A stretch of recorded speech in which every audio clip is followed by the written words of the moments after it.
Kausapin mo na si Chris habang maaga, kuya. Kapag pinatagal mo pa, baka lalong lumala ang sitwasyon. Payo ni Missy kay Lindo nang aminin niya rito ang tungkol sa gumugol sa kanyang isip. Namit na nito si Chloe. Napilit siya nito minsan na mag-dinner kasama si Chloe. Right there and then ay naging magkasundo ang mga ito. Ay Will, gusto ko nga siyang sundan sa state at sabihin sa kanya ang lahat-lahat. Mahal namin ni Chloe ang isa't isa pero alam ko rin kung gaano siya kamahal ni Chris. Kuya, gawin mo na ang balak mo. Lumalabas kayo ni Chloe. You and Chris have the same circle of friends. Paano kung may makakita sa inyo ni Chloe na kaibigan ninyo ni Chris at mahunahan ka pang magsabi sa kanya? I know the consequences would be bad. Kahit wala pa kaming relasyon ni Chloe, alam kong magiging negatibo ang dating kay Chris kapag nalaman niyang nagde-date kami ng babaeng gusto niyang pakasalan. Hi kuya, you better act now. Gosh, magtutumats na kayong ganyan. Tumango siya. Yes, I will. Dahil gusto ko na rin mawala ang mabigat na bagay na nakadagan sa dibdib ko. But one thing is for sure, handa akong ipaglaban ang nararamdaman ko kay Chloe. Ayokong masira ang pagkakaibigan namin ni Chris, pero hindi ko alam kung paano mapapasakin si Chloe nang hindi masisira ang friendship namin ni Chris. Whatever happens, the ones in love will emerge victorious. Diyos ko naman, akong nahihirapan sa sitwasyon niyo ni Chloe, kuya. Feeling ko gustong-gusto niyo mag-holding hands at mag-kiss, pero hindi niyo magawa. Kasi wala pa kayong lisensya to do those things. Isipin na lang na love ninyo ang isa't isa. That must be torture. Ngumiti lang siya. Kalabisan mga aminin sa kanyang kapatid ay sobra-sobrang pagtitimpi ang ginagawa niya upang pigilin ang nais niyang gawin kay Chloe sa tuwing kasama niya ito. They once watched the romantic musical play together and it was like hell holding back his emotions to hold her hand and kiss her. Nagkakasya na lamang siya sa pagditig dito. Labis-labis ang pagkokontrol sa sarili ang ginagawa niya upang pigilin ang kanyang sarili na ikulong ito sa kanyang mga bisig at pagsaway ng mga labi niya sa mga labi nito. He had been dreaming to touch her lips with his, to savor the sweetness therein. Parang ang mababaliw na siya. Isang galit na Chris ang bumulaga sa opisina ni Lyndon isang umaga. Namumula ang mukha nito sa galit. He was stunned and caught off guard. Ni hindi niya napaghandaan ang pagkikas ng kanang kamao nito na dumapo sa kanyang muso. You bastard, dinudrol siya nito. Ahas ka.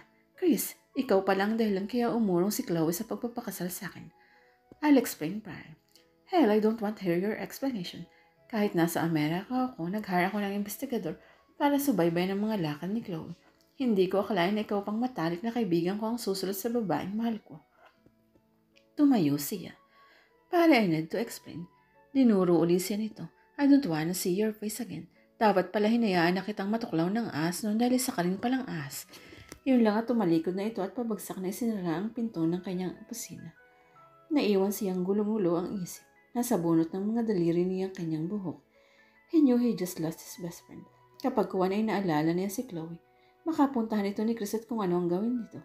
Tinukot niya sa bulsa ng kanyang Amerikana ang cellphone at tinawagan si Chloe. Chloe, Lyndon, pinuntahan ka ba ni Chris? Tumawag ba siya sa'yo? Hindi, bakit? Where are you? I'm with Cleta, sinamahan niya ako sa bangko. Huwag ka munang umuwi sa inyo. I'm worried, baka puntahan ka ni Chris. Galit na galit siya sa akin. Lyndon, don't worry, I'll face him. Hindi niya ako binigyan ng pagkakataong mag-explain, pero hindi ako titigil hanggat hindi ko na ipapaliwanag ng maayos sa kanya ang lahat. Paano kung hindi ka niya pakinggan? Hindi mababago ang feelings ko sa'yo. Hindi nakakalimutan na utang ko sa kanyang buhay ko, pero hindi ko pwedeng pigilan ang tibok ng puso ko. Narinig niyang humikbi ito. I'll call Missy. Pasasamahan kita sa kanya sa rest house namin sa Nasugbu. I'll just fix everything and I'll follow you there. Basta huwag ka na lang munang umuwi sa inyo. Tumawag ka na lang kay Dolor. Don't tell anyone where you're going. Hindi ko sigurado kung anong maaaring gawin ni Chris dahil sa galit na nakita ko sa mga mata niya. Natatakot ako hindi para sa sarili ko, kundi sa pwede niyang gawin sa'yo. Paano ka? Baka kung anong gawin niya sa'yo. Hindi naman siguro. Kung may gagawin siyang masama sa akin, sana kanina pa lang ginawa na niya. Sinuntok lang niya ako. Oh my God, don't worry, I'm okay. Kakausapin ko siya. Ako magsasabi sa kanya, no, it's my duty to do that. Trust me, just follow everything I'll say. Bago tumuloy sa rest house ay dumaan muna si Chloe at Missy sa isang mall sa Cavite. Namili sila ng ilang mga damit at personal na gamit. Are you okay? Tanong ni Missy. Mula pagmamaneho ay sandaling sumulyap ito sa kanya. Nasa Aguinaldo Highway na sila, papasok sa silang Cavite.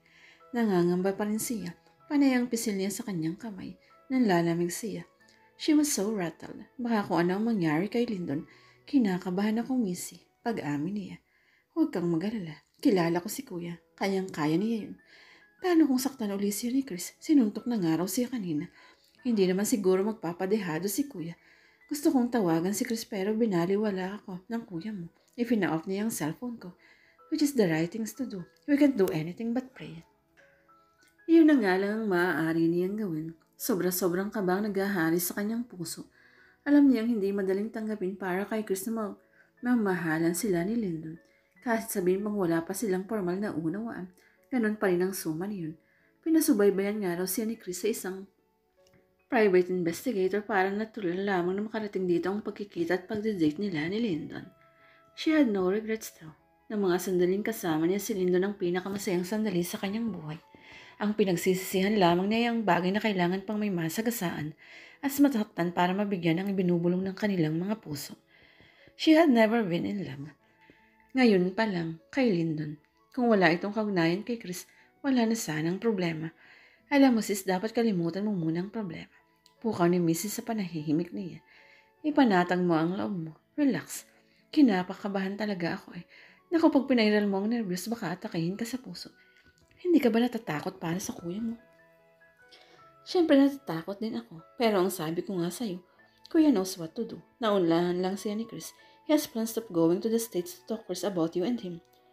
Nabanggit din naman sa kanya ni Lyndon niyon. Naging busy lang ito dahil sa pagpa-finalize ng official na paglabas ng MMC ng luxury car sa merkado. Ang balak nga sana ito ay bumiyahe patungo sa Amerika sa susunod na linggo.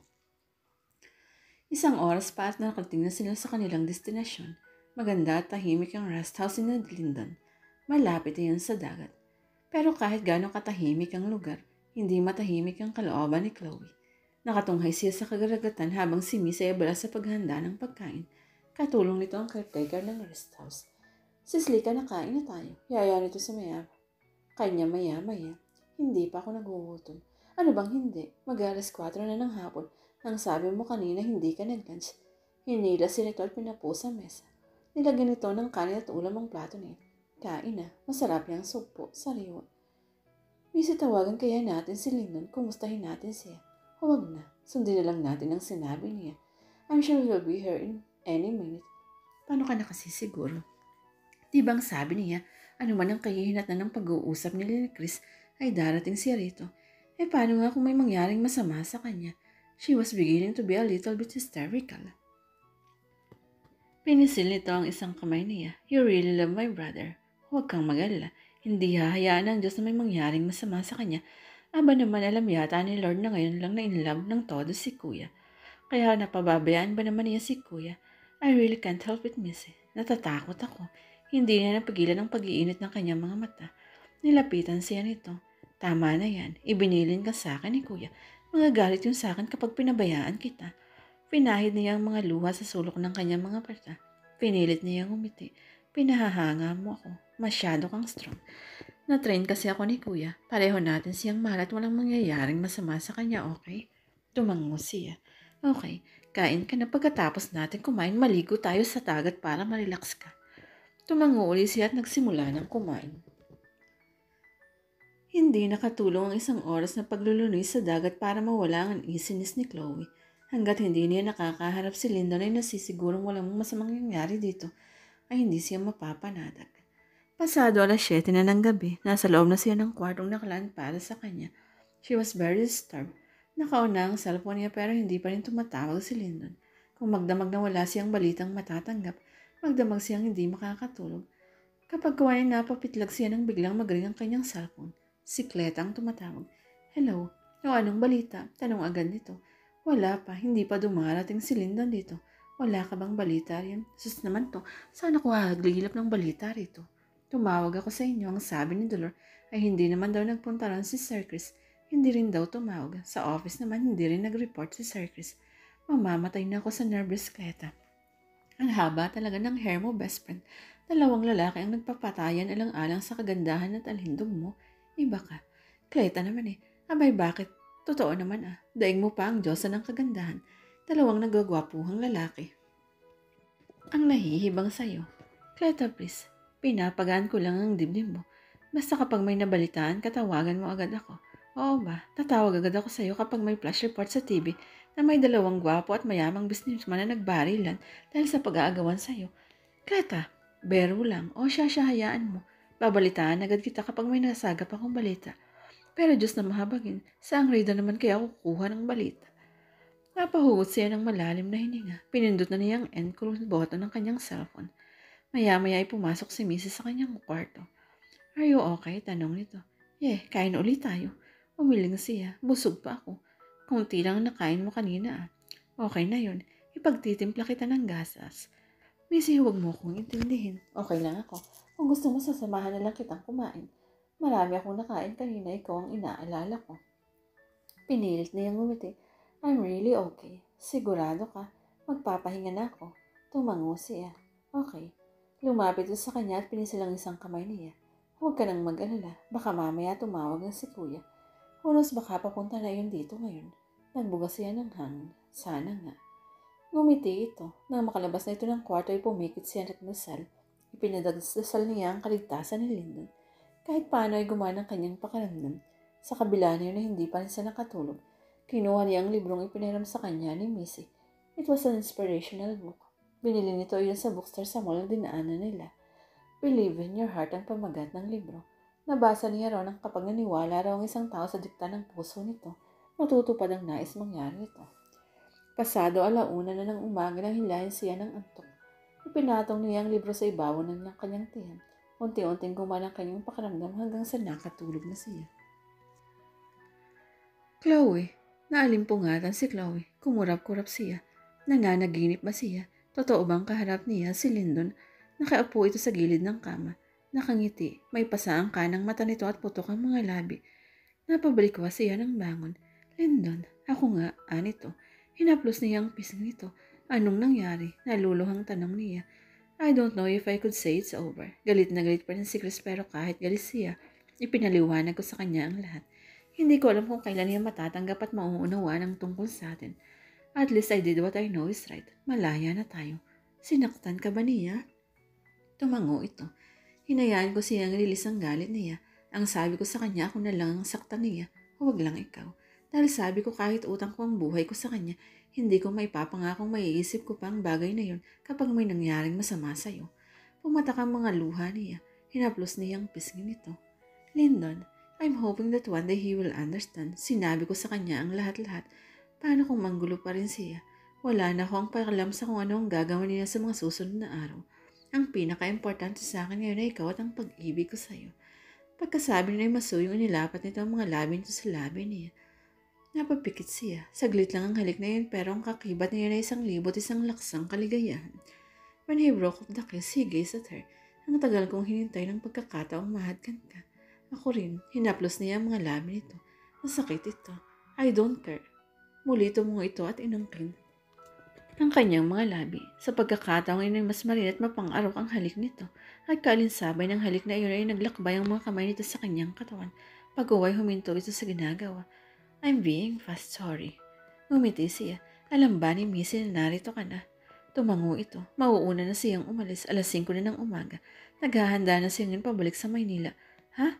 Okay lang ba sa'yong magstay pa tayo ng ilang araw dito? Naginis ang pisngi niya. Please, gusto kong makasama ka. Oo naman, gusto ko ring makasama ka. Siya nga pala, gusto kong sabihin sa'yo kung gaano kita kamahal. Kailanman sa buhay ko hindi ko pa naramdaman ng ganito. Yun bang takot na basta ka nalang mawala sa akin. Kahit hindi mo sabihin noon pa ay naramdaman kong mahal mo ako. Ngumiti ito. Hinila nito ang mga kamay niya at tinulungan siyang tumayo. Baka hinihintay na tayo ni Mrs. sa labas. Bakit hindi ka tumawag? Iniisip ko kasing baka natutulog ka na. Nagalala ko ng sobra. Kaya siguro nakatulog na ako kasi ng puso ko na ligtas ka na sa panganib. Alam ko namang hindi ako kayang patayin ni Chris. Kahit gusto niya. I'm praying that one day maliliwanagan din siya at ituturing uli niya akong kaibigan na dumating sana ang araw na tatawanan na lang namin ang mga napangyayari. Kagamutin ko ang sugat mo. Nalagyan ko na ng gamot yan. Dumaan muna kasi ako sa bahay. Nakis we shared help is the pain. Hinapit nito ang kanyang bewang at muli siyang hinadkan sa mga langit. Kapag kuwan ay pinakatitigan siya nito. I love you. Masuyong bulong nito. I love you too. Napakaganda ni Chloe sa eleganteng wedding gown na suot niya. Ilang buwan lamang ang pinalipas nila ni Lyndon at nagpakasal na sila. Pinagpiestahan ng press ang kanilang kasal dahil sangkot doon sina Lyndon at Chris. Ngunit naging maayos naman ang takbo ng lahat.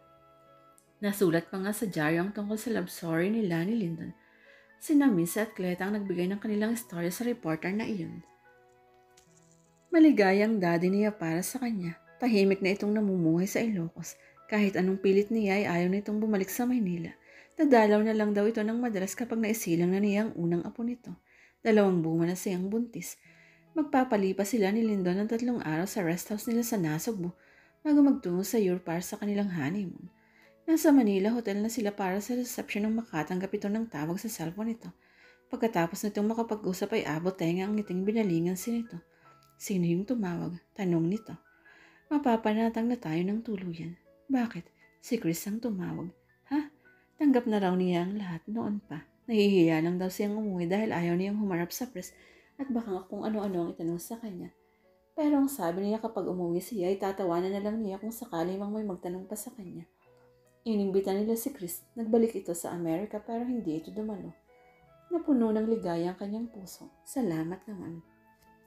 3 buwan na pala siyang may nag-asawa. Buntis daw yung constant date niya roon kaya pinakasalan niya.